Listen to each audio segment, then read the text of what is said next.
Hey folks, this is my Fuji x100s, and I'm just going to talk about some of the improvements they made over the x100.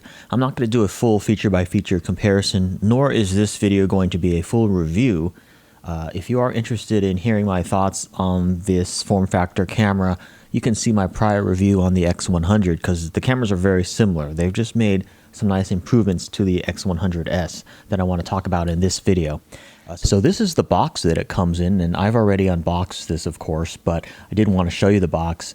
It comes, of course, with a battery, a charger, as well as a camera strap, and all that kind of stuff inside. Now I've got the lens hood system mounted on mine, so it has a bayonet mount right here, and that's with the lens hood. That's what it looks like. But I've also got a B&W 49mm filter on that. That system enables you to install any 49mm filter on there, so that's what I use instead of using the stock lens cap. Like the Fuji X100, the X100s has an excellent form factor and build quality. It just seems like a really nice sturdy camera, and it does have a nice retro feel, very reminiscent of an old rangefinder camera or a Leica. Now in terms of the improvements they made with this camera, a lot of the complaints with the old X100 were with the focusing. The focusing was a bit slow, both autofocus as well as manual focus. But as you can see here, if I hold it halfway, it's just focusing pretty instantaneously. It might be hard to see in this video, but the focusing is extremely fast. And the manual focusing also, if I flip this up to manual focusing, now also while I'm here, let me show you this switch. They switched these around, so it's much easier to use.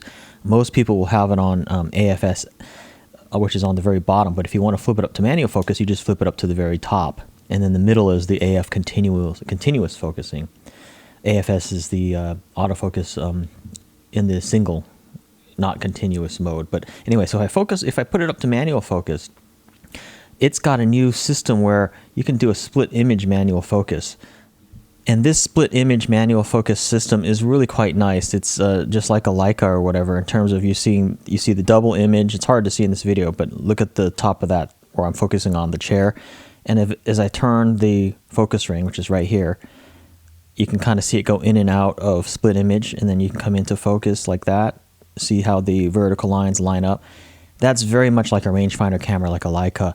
And the manual focus on this compared to the X100 is so much faster. On the X100, when you turn this focus ring, it'd be like you'd be turning it for ages and ages and ages, and it just wouldn't focus. It just seemed very finicky and flaky, whereas this one is just fast. I mean, look at that.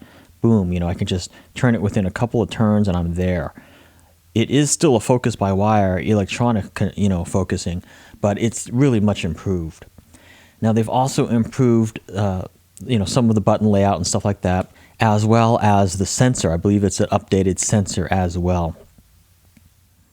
Also, the silver color of it is slightly different as well. It's more of a darker silver, like a gray silver, rather than like a silver, but it's not really that noticeable. And this lever here is a little bit different too. Also, I believe the resolution on the X100s is higher as well. Now, admittedly, I don't know every single difference that they've made with the X100s, but these are the main differences that I think makes it a worthy upgrade. The camera is just so much more usable now and more fun to use. This camera also has a pretty nice HD video mode, although I don't use that much because it only has the 35mm fixed focal length lens, and I prefer that for stills rather than for video. For video, I tend to shoot wider angle. So this does not have...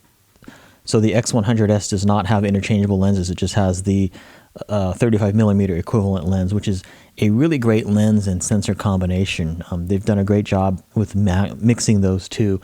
And the image files out of this camera really rival that of a DSLR. In fact, in many instances, it's even better than a DSLR because of the fact that this is a mirrorless camera. So you don't have a shutter and a mirror moving up and down causing vibration. So in many instances, images out of this camera can actually be sharper than that of a DSLR, yet it's a pretty small camera to take with you anywhere. Now it has a pretty extensive menu system, and also talking about manual focus, you don't have to use the split image manual focus. You can actually change that in the menu system as well to a different method of manual focus. But I'll just scroll through here and you can kind of see a lot of the different menu options here. Pretty easy to figure out. If you wanted to go into any one of these, you can use the right button here and then go into here and just change your different menu options. Now, it's going to be difficult for me to show this to you in the video, but just like the X100, this has an optical viewfinder in here as well as an electronic viewfinder, and they've made some great improvements to the electronic viewfinder. It's a much more high-res display when you look through it, so that's a nice improvement as well, especially when you're using it in a manual focus mode. So this has been my quick video on the FujiFilm X100s. I really think it's a worthy upgrade to the X100. And certainly if you're looking to buy a camera of this form factor, you might consider the X100s, and if you already have the X100, you might consider selling it and getting the X100s, and it doesn't seem to have a lot of the quirks that the X100 suffered from. And this rangefinder form factor is really a form factor that I really like and appreciate a lot for a camera that you can take with you anywhere, especially like for street photography or for travel. It's nice and light and compact and very sturdy, and I actually really sort of like having the limitation of just having a 35mm equivalent lens and not having to deal with multiple lenses and figuring out which lens I want to use. The 35mm lens is a focal length that I really like for most of my photos anyway. And back when I used to shoot Leica M cameras, I pretty much used the 35mm lens most of the time anyway, so not having interchangeable lenses to me on this camera is not really much of a detriment. The high-res image files out of this are excellent, and you could even crop them if you wanted to get sort of a zoom that way without much loss of quality.